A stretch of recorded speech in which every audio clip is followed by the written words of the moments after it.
नमस्कार दोस्तों, GK study with Rakesh में आपका हार्दिक स्वागत है। दोस्तों, हम लास्ट वीडियो लेक्चर में विश्व इतिहास के अंतर्गत प्रबोधन काल के यानी वैज्ञानिक क्रांति पढ़ चुके थे। आज हम स्टार्ट करते हैं प्रबोधन काल या बौद्धिक युग या उसी को कह देते हैं आधुनिक काल। क्योंकि दोस्तों पूरा विश्व इतिहास है वो 3 भागों में बटा हुआ था।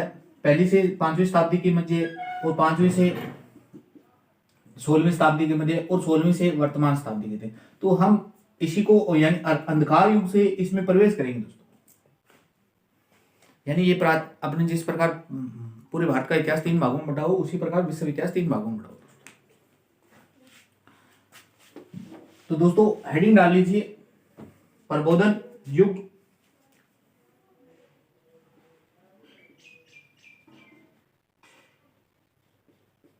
इसी को कह देते हैं, इसी का दूसरा नाम है दोस्तों बौद्धिक युग।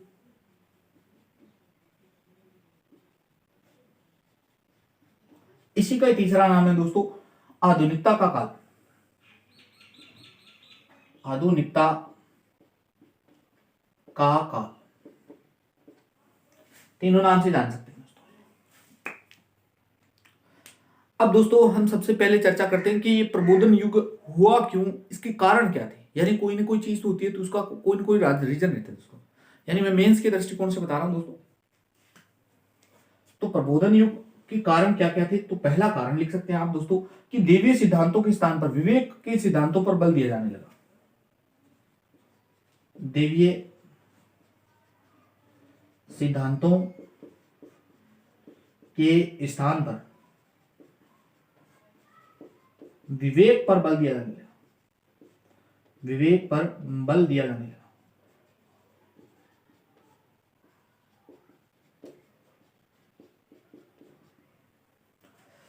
अब दोस्तों दैवीय सिद्धांत यानी जो कुछ राजा ने कह दिया वही सत्य था, जो कुछ अब तक चर्च कर रहे थे वही सत्य था।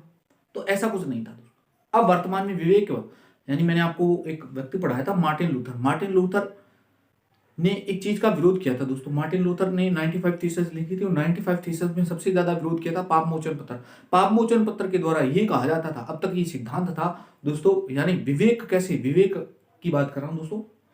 यानी पाप मोचन पत्र कोई खरीदता व्यक्ति यानी पादरी वगैरह बेचते, आर्कबिशप वगैरह बेचते, वो ये कहते थे कि अगर आप एक पाप मोचन पत्र खरीदिए, जितने सिक्के हैं जितनी जोर से खनक बजेगी आप अपने पापों से मुक्त हो जाओगे। अब दोस्तों लोगों का विवेक जगा, और विवेक जगा तो यानी मार्टिन लूथर का विवेक जगा, और मार्टिन लूथर ने ये सोचा कि अगर सिक्के फेंकने से ही पाप धुल जाता है तो सबके सब तो पाप मुक्ति हो जाएंगे। ये ऐसा पॉसिबल नहीं था। तो ये था विवेक, यानी विवेक से काम लिए जाने लगा। अब दोस्तों प्रबोधन युग की शुरुआत मानी जाती है 17वीं से 18वीं शताब्दी के मध्य। 17वीं से 18वीं शताब्दी के मध्य।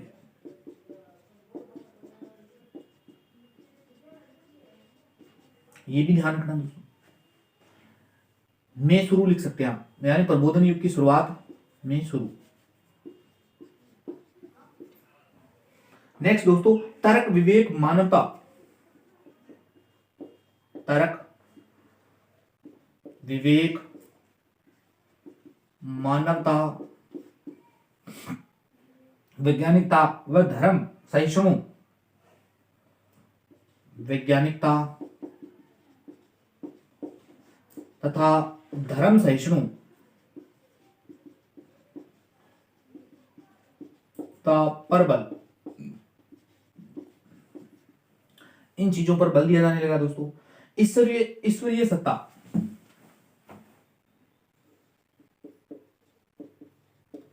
ईश्वरीय सत्ता को छोड़ दिया गया। परंपरागत ढांचे पर विश्वास नहीं। ईश्वरीय सत्ता तथा परंपरागत ढांचे पर विश्वास नहीं, ये भी होने लगा दोस्तों। यानी देवी सिद्धांतों के स्थान पर विवेक पर बल दिया जाने लगा। 17वीं से यह प्रबोधन युग की शुरुआत पूछे तो आपसे प्रबोधन युग की शुरुआत उत्तर आनी चाहिए दोस्तों 17वीं से 18वीं शताब्दी के मध्य। नेक्स्ट आपसे पूछे कि तर्क है, चिंतन है, इन चीजों पर बल दिया जाना है। मानवता है, धर्म सहिष्णुता है दोस्तों, कट्टरपंथी से छुटकारा मिला दोस्तों कहीं ना कहीं। ईश्वरीय सत्ता या परंपरागत ढांचे पर विश्वास नहीं दोस्तों, ये भी बहुत बड़ी बात थी दोस्तों। इनके अलावा बहुत सारे कारण हैं दोस्तों, और कारणों पर चर्चा करें।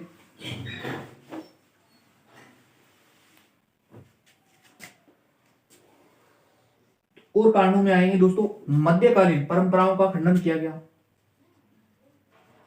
मध्यकालीन परंपराओं का खंडन हुआ, जितनी भी परंपराएं थी सबका खंडन किया गया दोस्तों। सामाजिक, या इसी को कहते हैं शासन व्यवस्था, शासन व्यवस्था इसी का अन्य नाम लिख सकते हैं आप। धार्मिक परंपरा यानी सामाजिक है, शासन व्यवस्था है, सामाजिक कोमा लगाना दोस्तों, सामाजिक शासन व्यवस्था कोमा धार्मिक परंपरा पर प्रहार किया गया।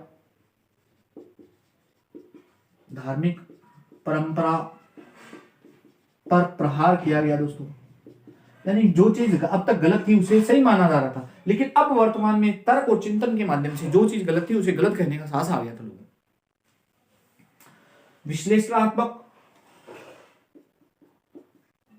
विश्लेषणात्मक कोमा आलोचनात्मक के आधार पर परखा गया, कोमा आलोचनात्मक के आधार पर परखा गया। और क्या हुआ दोस्तों, और सामंतवाद पर प्रहार किया गया। सामंतवाद पर प्रहार हुआ, यानी किस प्रकार प्रबोधन युग में बहुत सारा चेंजअप हुआ, ये सब देख रहे हैं दोस्तों। तो मध्यकालीन परंपराओं का खंडन किया गया। तो मध्यकाल में बहुत सारी परंपराएं थी जिनका खंडन किया गया था। अभी मैंने मार्टिन लूथर वाला आपको एग्जांपल देकर बताया। सामाजिक शासन व्यवस्था, धार्मिक परंपरा, तो इन पर भी हमने वैज्ञानिक क्रांति जब पढ़ रहे थे मैंने आपको बताया था कि शासन व्यवस्था थी। अब तक ये माना जा रहा था कि पृथ्वी गोल है, सॉरी पृथ्वी गोल नहीं है, पृथ्वी चपटी है और एक निश्चित स्थान पर एक गड्ढा आएगा जिसमें आप गिरकर मर जाएंगे। लेकिन हालांकि वो भौगोलिक खोजों में मैगलर नाम का एक व्यक्ति था जिसने पूरे ब्रह्मांड का पहली बार चक्कर लगाकर ये सिद्ध कर दिया कि पृथ्वी गोल है। जियोसेंट्रिक सिद्धांत के तहत टोल्मी ने यह कह दिया कि पृथ्वी केंद्र में स्थित है जबकि सूर्य उसके चारों ओर चक्कर लगाता है। जबकि कोपरनिक्स आया, कोपरनिक्स ने ये बात गलत ठहराती और कोपरनिक्स ने यह कहा जी है अपने हेलियोसेंट्रिक में सूर्य केंद्र में स्थित है और सभी ग्रह उसके चक्कर लगाते हैं, और गैलीलियो ने उसके बात को प्रमाणिकता दी दोस्तों। तो इन सभी यानी जितनी भी सामाजिक थी, शासन व्यवस्था में अगर कोई कमी थी उस पर प्रहार हुआ। कोई धार्मिक परंपरा थी तो धार्मिक परंपरा के तहत ये माना जाता था।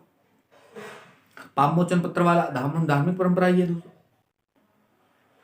विश्लेषणात्मक आलोचनात्मक के आधार पर सब चीजों को परखा गया दोस्तों। विवेक की कसौटी पर जब चीजें परखी जाती है तो ये सब होता है दोस्तों। नेक्स्ट, सामंतवाद पर प्रहार हुआ दोस्तों। तो इसी कालखंड को पूरा यानी ये प्रबोधन काल में इतने सब चेंज हुए तब जाकर प्रबोधन के युग की शुरुआत हो जाती है। इसी इन सभी कारणों के कारण इस काल को क्या कहा जाता है, प्रबोधन। अब दोस्तों और बात कर लेते हैं कि प्रबोधन युग के कारणों में और क्या क्या कारण है। यही हम कारणों चर्चा कर रहे हैं तो और भी बता देता हूं दोस्तों।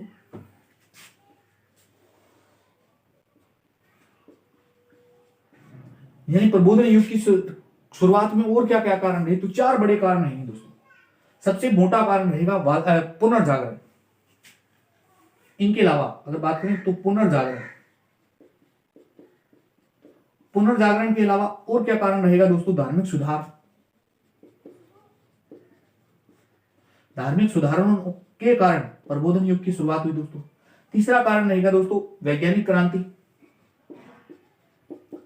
सीक्वेंस से पढ़ रहे हैं तो आपको हो सभी चीजें समझ में आ रही है दोस्तों, आई होप। वैज्ञानिक क्रांति में चौथा कारण रहेगा दोस्तों इस समय विचारकों का योगदान। विचारकों का योगदान इस समय बहुत प्रमुख विचारक हुए दोस्तों, जिनमें अगर नाम ले तो वाल्टेयर है, मोटेस्क्यू है,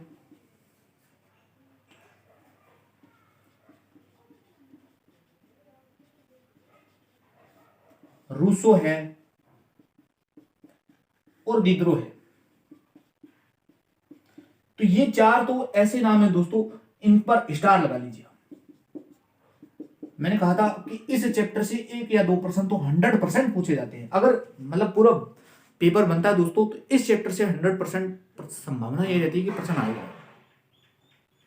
अगर मेरा मानना तो ये है कि इस चैप्टर से प्रश्न आता ही आता है। वाल्टेयर है, मोंटेस्क्यू है, रूसो है, दिदरो है, इनके कमेंट भी पूछ लिए जाते हैं, बहुत सारी इनकी धारणाएं थी, इनके सिद्धांत थे दोस्तों। तो ये प्रबोधन युग में और बहुत सारे कारणों में से कारण थे दोस्तों, वो सब कारणों पे चर्चा की हमने। तो ये भी अपने आप में कारण है। पुनर्जागरण पूरा वीडियो हमने देख लिया दोस्तों, 2-3 वीडियो लेक्चर। धार्मिक सुधार, तो इस पर भी पूरा वीडियो बन चुके हैं दोस्तों। वैज्ञानिक क्रांति लास्ट वीडियो लेक्चर में चर्चा किया था, लास्ट 2-3 वीडियो लेक्चर में चर्चा किया। प्रमुख विचारकों का योगदान, तो इनमें वाल्टेयर है दोस्तों, वाल्टेयर। तो वाल्टेयर, मोंटेस्क्यू, रूसो और दिदरो, इनको हम पढ़ेंगे दोस्तों, एक एक सीक्वेंस से पढ़ेंगे दोस्तों। तो ये थे प्रबोधन युग या बौद्धिक युग या आधुनिकता में इतने सब कारण थे दोस्तों। इन कारणों की वजह से एक कालखंड आया जिसका नाम था प्रबोधन युग। आई होप ये चीज आपको समझ में दोस्तों। और दोस्तों कुछ अन्य नाम और लिख देता हूं दोस्तों, बस ये सिंगल लाइन वाले हैं इसलिए पहले लिख देता हूं।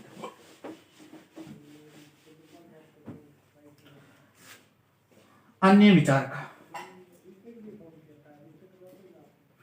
अन्य विचारक में सबसे पहला नाम आएगा दोस्तों एडम स्मिथ। एडम स्मिथ को संज्ञा दी जाती है दोस्तों father of economy, father of economy. और क्या दोस्तों, इनकी पुस्तक का नाम है वेल्थ ऑफ नेशन। इनकी पुस्तक का नाम है दोस्तों, क्या नाम है इनकी पुस्तक का नाम है वेल्थ ऑफ नेशन।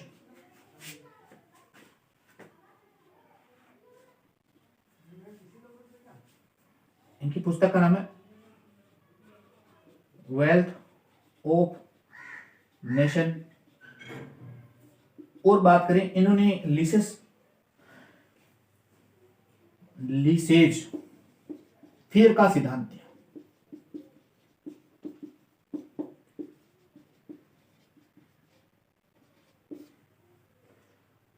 लिसेज फेयर की नीति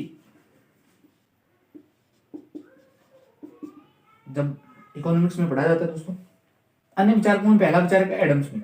एडम स्मिथ को संज्ञा क्या दी जाती है, फादर ऑफ इकोनॉमिक्स, यानी अर्थशास्त्र के पिता कहा जाता है दोस्तों। इनकी किताब का नाम क्या है, तो नेशन ऑफ वेल्थ है, वेल्थ ऑफ नेशन दोस्तों। इन्होंने लिसेज फेयर की स्थापना की थी दोस्तों, सॉरी नीति का प्रतिपादक थे दोस्तों। और है दोस्तों एडम स्मिथ के अलावा अन्य विचारकों में बात करें तो जॉन लॉक, बस नाम याद रखने हैं दोस्तों। सीधा प्रश्न आएगा दोस्तों, कौन सा प्रबोधन युग का विचारक नहीं था। जॉन लॉक है, काउंट है, कांट कहते हैं। इनके अलावा दोस्तों थॉमस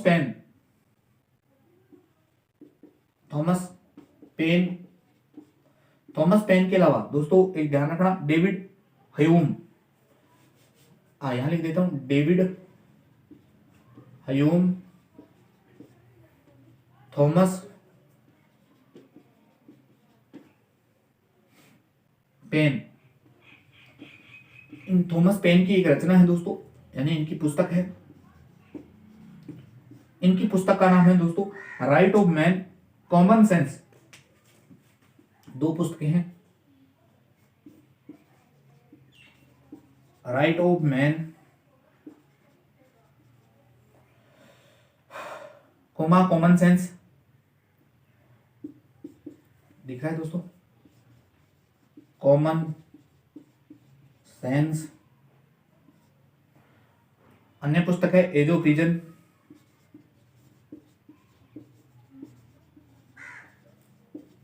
तो ये इनकी पुस्तक है दोस्तों।